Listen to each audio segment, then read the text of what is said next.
What's going on, guys? Welcome back to Unbox Monday. So today, for this Unbox Monday, we're going to be taking a look at MPC's Ridge Runner Modified. So let's go to unbox, open it up, see what comes inside, and take more detail later on.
Alright, so we're going to start off with a decal sheet.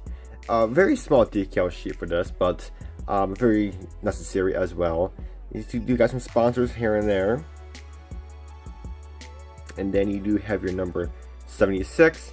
Of course, you don't have to use these decals if you don't want to. There's aftermarket decals out there. It's up to your choice, but these decals do look pretty cool. Nice gold finish to them. More sponsors, and you get the MPC. You can hide it onto the model if you choose to do so. Very cool. Alright, so we're going to start off with the plastic. It's not a really highly detailed kit, so there's not a lot of parts to it, but it's a nice fun weekend build if you wanted to do nice something simple, or you can, this is a details dream as well. You can really detail the heck out of this build. But you do have your roll cage parts, you do have your radiator, slash shocks, and also your hood pin. It's right there where your hood mounts to. There's your diff right there. I think that's a quick change diff, so if you break something, like break a gear, because these cars are known to break gears, and it'll help them change out the gear as well. And there's your quick diff backing right there, so pretty cool. Nice little texture to it. They're not really known for really smooth axles. They're pretty textured. We got more roll cage type deal here. Just a bunch of roll cage. You know, these cars are necessary to have known. This is your rear view mirror, just in case you're wondering. These cars did have rear view mirrors, so you know who's behind you, so you're aware. Looks like a fire extinguisher, pedals, and it looks like a shifter. Yep, just has some flash on there, not too big a deal.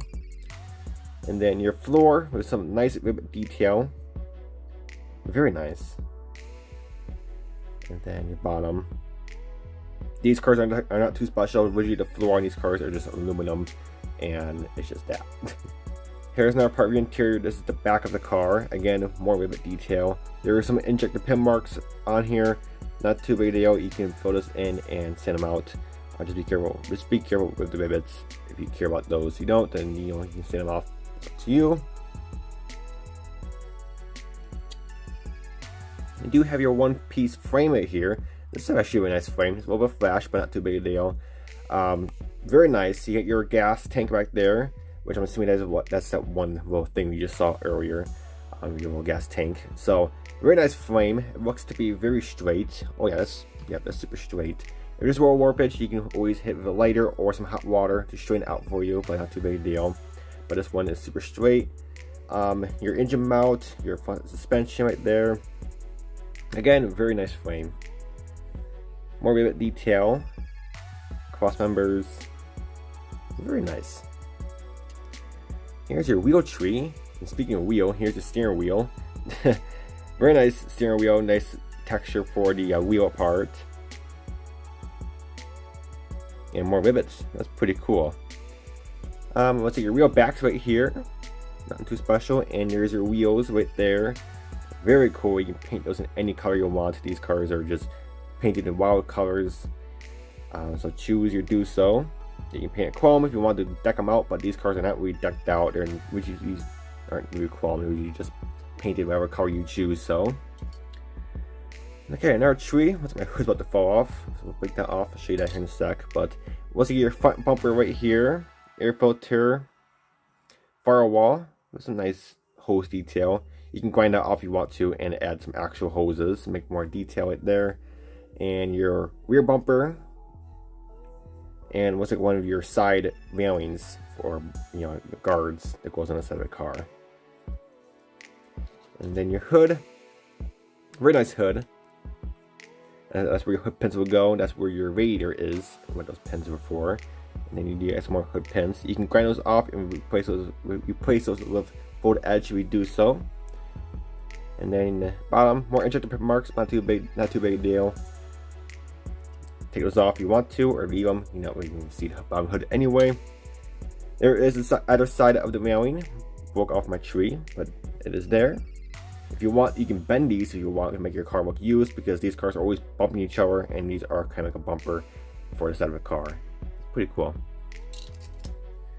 And the last tree contains your engine. My other engine half is missing. I hope it's in the box. I didn't see it, but hope it's there. If not, I can always replace it. But this is a Ford engine, because this is a Ford sprint car. You get your alternator, starter right there, belts and pulleys, fan, looks like exhaust right there type deal. Carburetor, there's your battery, oil pan, intake, and then your valve covers. Nice detail. And then there's a seat. Seat it's okay. It's a bit strange to be in my opinion, but you can replace those budget aftermarket racing seats. You can replace them with, but it's okay. It's pretty decent. You know, you just use the box stock, but the T-bolts are molded in, so you do have to detail paint those. But I don't know. For me, I think the seat's a little too pointy. The headrest looks a little strange, but it's up to personal preferences. But other than that, there's that tree, and oh yeah, there's your exhaust. These are two-piece exhausts, so you do have to glue them together, which is pretty cool, which gives you a nice open tip, but you know, what it should be. Right, and the last thing is gonna be your body. These things are really cool. I mean, it's just a car, part of a car with oversized fenders and firewall missing, and you know, it's just, you know, it's pretty neat. These cars are just really light. I mean, it's just the body, and I believe these cars back in the day only weighed like 300 to 400 pounds, just the body alone, which is pretty insane. But you do have your taillights. There is no taillights included, because you know, these cars don't need taillights because they're getting bumped and they're just gonna get smashed out anyway. No windows, so there's no clear parts, just in case you're wondering. Just if you want to, you can go with some they do have some of them do have cages on the front windshield. If you want to put mesh on the front windshield, it's up to you. But a lot of these older cars, these are, I believe this is from early 70s, I believe, or late 70s or early 80s, these cars. So there's no windows on them, and you know, nothing. So there's plain. There's your side railings will go. Holes pre-drilled. That's pretty neat. And then yeah, just overall a nice car. More intricate print marks down there, so you can fill this in. Those are pretty big, but you won't see them after the roof is on, and you know, just paint inside the aluminum, because you know, they don't paint, or just paint all body color. But very nice. Panel lines just for the trunk are pretty decent. You can scribe them out just a bit more if you want, but that's literally the only panel line there is in this whole body. Very cool. And the last thing is going to be your beautiful set of tires. These are branded Goodyear tires, and there they are right there. Nice injected pin mark, or branded Goodyear tires. Very nice. Black wall on our side, so if you want to use Goodyear, you can use white wall or black wall. And then the tread, very nice. These are just absolutely beautiful treads. You can go ahead and put some dirt in there, because these are, you know, short track dirt race cars, so they're meant to get dirty dirty up as much as you want, or do it clean, like never use, whatever. It's up to you. I mean, these tires look amazing. Get more light in here. Look at that tread pattern, just beautiful, just stunning. And you do get, of course, 4 of them. But alright guys, that's it for this Unbox Monday. Overall, it's a very nice kit. It's very simplified. I'm sure you can do this in like over a weekend. If you just want to do something quick and easy, you can definitely knock this out in the park. MPC Round 2, they do offer a bunch of different versions of this car, so you do want to collect them all. There's the 4 they have, which is pretty cool. Of course, this one's ours, but they do have this one and these other 3. They're basically the same. The interior is a little bit different. I believe the chassis is exactly the same. Both of them, or all 4 of them, I should say, if not almost exactly the same. I mean, they're very similar cars. So, but if you want to collect all 4 of them, absolutely do so. They're all 4 of them are amazing, and just the body style is just too cool. So very neat. But other than that, the molds look pretty clean. There's some flash on parts.